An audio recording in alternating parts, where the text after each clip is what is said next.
On the night of January 17, 1991, there was no moon, only pitch-black darkness.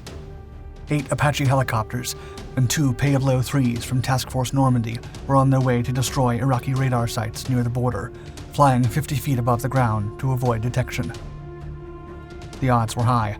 If the task force did not eradicate the targets, the Iraqis would launch their jets and intercept the upcoming Allied aircraft.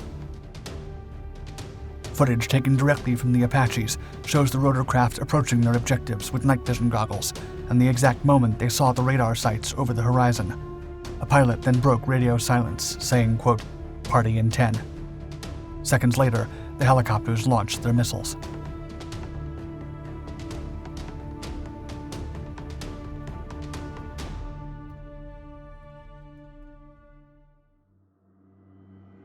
Preparing for Desert Storm.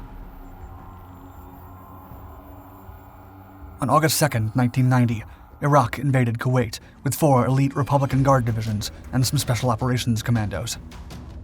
Saudi Arabia quickly reacted and asked President George H.W. Bush for help. The United States then launched Operation Desert Shield and organized a coalition of 35 nations.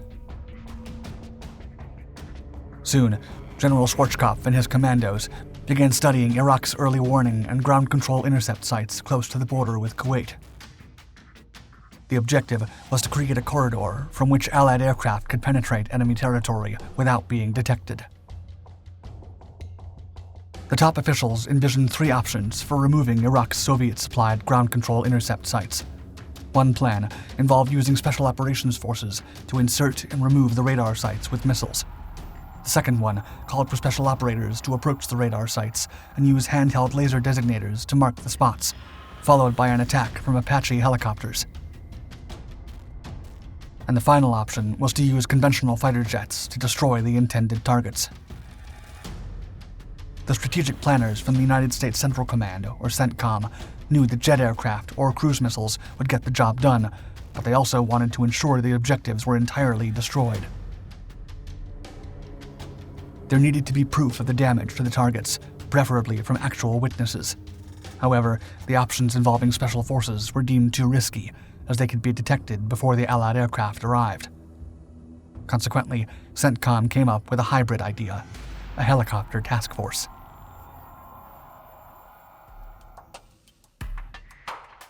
Colonel Cody.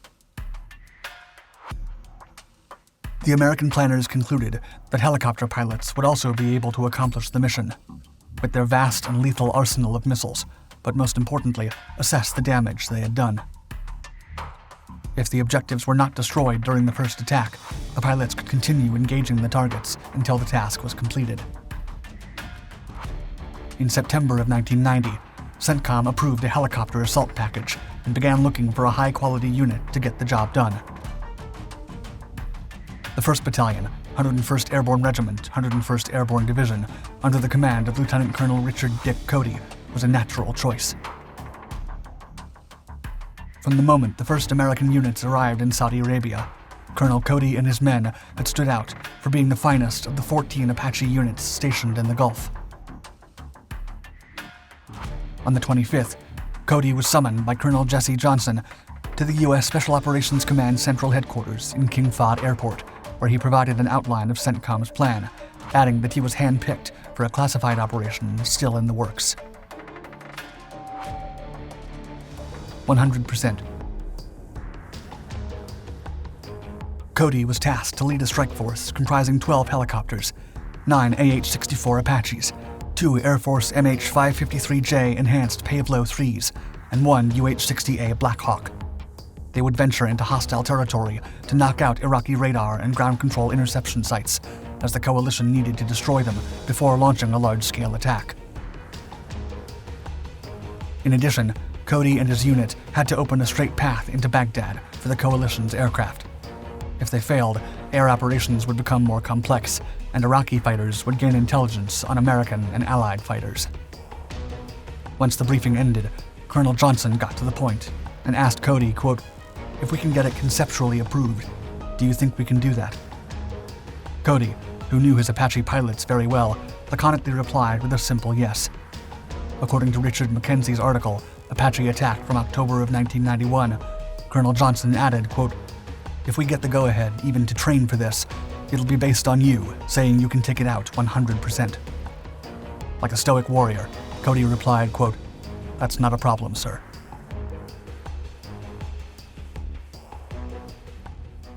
Task Force Normandy.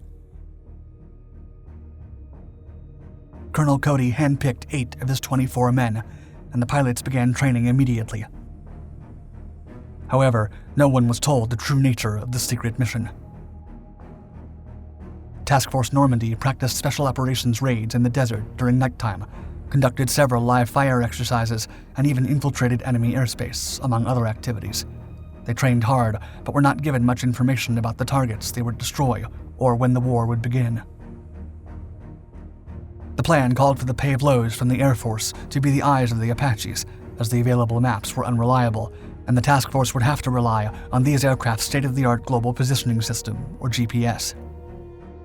The Pave Lows would enhance the Doppler system of the Apaches to give them extreme accuracy in locking onto targets located as far as 15 kilometers away. Once Task Force Normandy was ready, and their Apaches, with their powerful 30mm chain guns, Hellfire missiles, and 2.75-inch rockets were inspected, it was only a matter of time before launching the first coalition attack of the Gulf War. Before Christmas of 1990, General Colin Powell, the Joint Chiefs of Staff Chairman, and Dick Cheney, the Secretary of Defense, approved the secret operation. And less than 3 weeks later, Colonel Johnson ordered Task Force Normandy to relocate to Al Juf, an outpost near Iraq's border. Things were about to go down. Party in 10. H-hour came during the morning of January 17th. Colonel Cody split his force into 2 teams. He led the white team, and Captain Newman Shufflebarger led the red one, which would follow 10 minutes later. The radar sites were separated by over 70 miles, and the 2 teams had to strike simultaneously. Cody explained, quote, "It would do no good to hit one radar site, and 2 minutes later to hit another one. We had to do it in such a way that we took down critical elements of those radar sites simultaneously, so that Baghdad was not alerted to get its MiG-29s and ground control intercept systems up."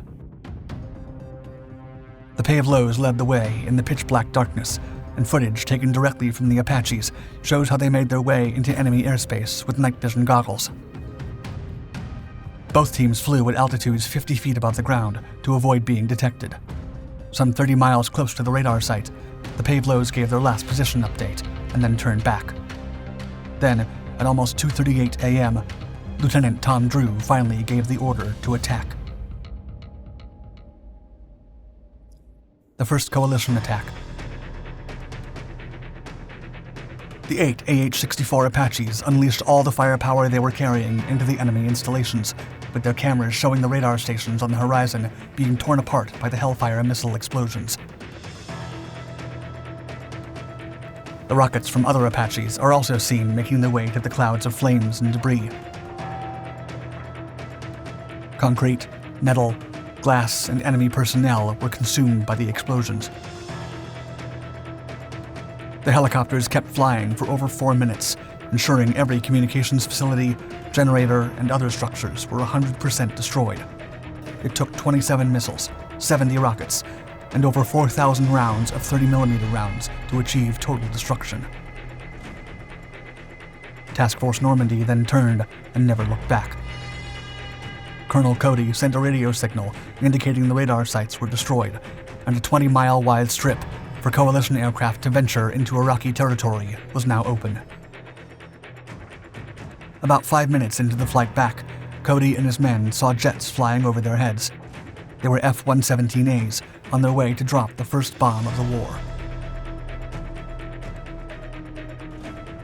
Thank you for watching our video. Please like and subscribe to our Dark Documentaries channels to find more exciting historical content. And don't forget to hit the bell icon to be notified of our newest videos. Stay tuned.